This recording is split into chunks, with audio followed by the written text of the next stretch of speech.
The 2017 Ag Census is here. This little book here, it may not look like it, but it contains 6.4 million points of data. The Census survey asked some new questions of America's farm and ranch operators and included space to name up to 6 operators, rather than the single primary operator of years past.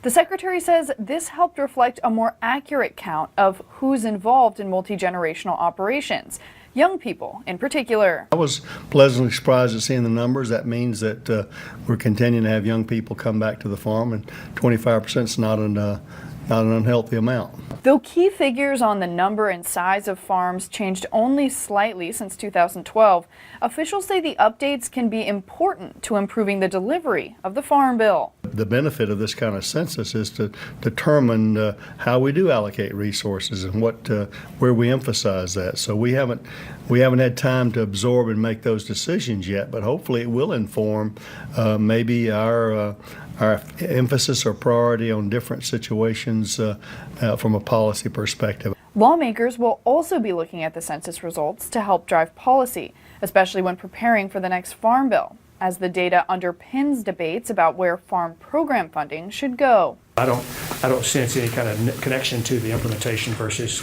just good information to have about the next Farm Bill, who it is we're trying to serve, who are we actually helping, and is that help worth the taxpayer money going to them to do whatever it is they're doing. You know, if we're not helping the folks who make a living at it, then you got to ask, should we really be helping? Conway predicts that the definition of a farm, which is currently any area that produces or sells $1,000 worth of ag products in a year, could be up for debate in the next Farm Bill.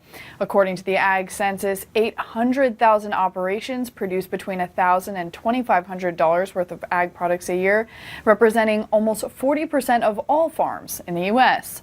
For RFD-TV, I'm Sarah Mock in Washington. Thanks, Sarah. When it comes to specific industries, cattle